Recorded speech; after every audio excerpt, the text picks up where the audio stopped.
चलिए आज चलते हैं एक ऐसी पौराणिक कहानी की गहराइयों में जो अंधेरे और सच्चाई के बीच की हर लकीर को मिटा देती है।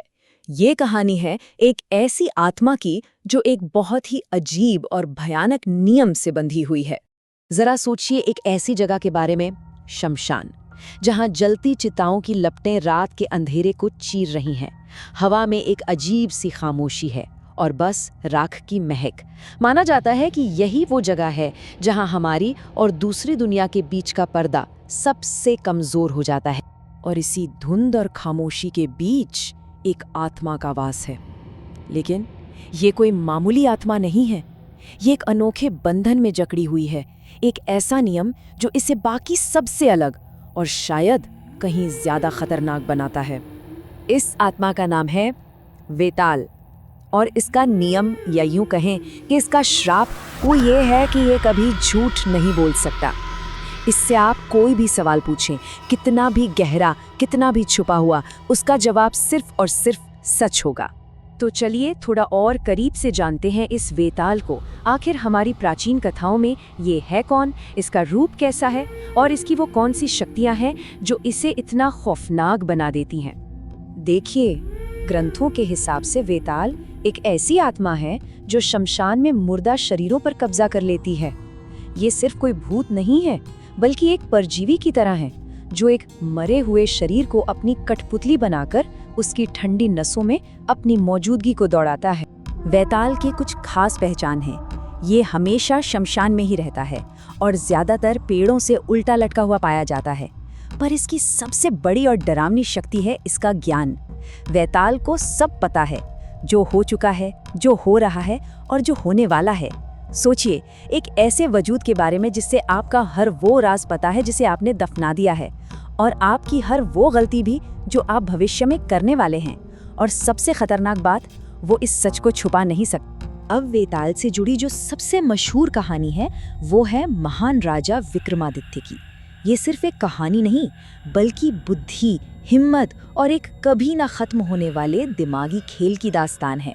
तो कहानी शुरू होती है जब राजा विक्रमादित्य को एक तांत्रिक एक बहुत ही मुश्किल काम देता है। काम ये है कि श्मशान से एक ऐसे शव को लाना है जिस पर वेताल ने कब्जा कर रखा हो। अब ये काम सुनने में जितना सीधा लगता है उतना है नहीं, क्योंकि ये ताकत का नहीं बल्कि दिमाग का खेल है। हर बार जैसे ही राजा विक्रमादित्य उस शव को अपने कंधे पर उठाते हैं, वेताल एक कहानी सुनाना शुरू कर देता है। हर कहानी के आखिर में वो एक ऐसी पहेली पूछता है जो धर्म और न्याय की समझ को परखती है, और बस यहीं से ये जानलेवा खेल शुरू हो जाता है। तो अब राजा के सामने ऐसी मुश्किल है जिसका कोई हल नहीं। वेताल शर्त रखता है कि अगर राजा को पहेली का जवाब पता है और उसने बोला तो वो आजाद होकर वापस पेड़ पर उड़ जाएगा। लेकिन अगर जवाब जानते हुए भी राजा चुप रहा तो उसके सिर के टुकड़े टुकड़े हो जाएंगे। अब राजा तो बुद्धिमान थे, वो हर बार सही जवाब दे देते और हर बार अपनी ही समझदारी की वजह से वेताल को खो देते थे। और ये सिलसिला एक या दो बार नहीं बल्कि पूरे 25 बार चला।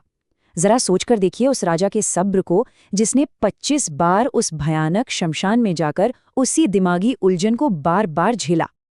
लेकिन क्या वेताल सिर्फ एक पुरानी कहानी बनकर रह गया है, या फिर उसकी फुसफुसाहटें आज भी हमारे बीच मौजूद हैं?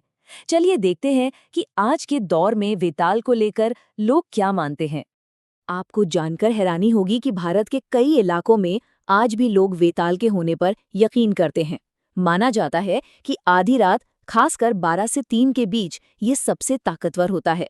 शमशान में अचानक सुनाई देने वाली हंसी या पेड़ों पर दिखने वाली उल्टी परछाई, इन सबको उसकी मौजूदगी का संकेत माना जाता है, और एक चेतावनी हमेशा दी जाती है कि इसका नाम कभी नहीं पुकारना चाहिए। कुछ तांत्रिक और साधना करने वाले तो आज भी पूरे यकीन के साथ ये कहते हैं कि वेताल कोई कल्पना नहीं बल्कि एक हकीकत है। वो सिर्फ कहानियों में नहीं बल्कि उन जगहों पर सच में मौजूद हैं जहां जिंदगी और मौत की सरहदें आपस में मिलती हैं। और अब हम आते हैं इस कहानी के सबसे जरूरी सवाल पर। वेताल की कहानी का असली डर क्या है? क्या ये सिर्फ एक आत्मा का डर है या फिर कुछ और भी गहरा है? तो सवाल ये उठता है कि वेताल में ज्यादा डरावना क्या है? एक मुर्दे को चलाने वाली आत्मा, या फिर वो कड़वा बिना किसी मिलावट का सच जिससे बोलने पर वो मजबूर है। एक ऐसा सच जिसे शायद हम में से कोई भी सुनना नहीं चाहेगा। और आखिर में शायद यही वेताल की कहानी का असली मतलब है। इस कहानी का डर किसी भूत प्रेत से ज्यादा हमारे मन का डर है। ये हमें याद दिलाती है कि कभी-कभी दुनिया की सबसे भयानक चीज कोई आत्मा या राक्षस नहीं, बल्कि वो सच होता है जिससे हम भागते हैं। वो सच जो वेताल की तरह झूठ बोलना नहीं जानता।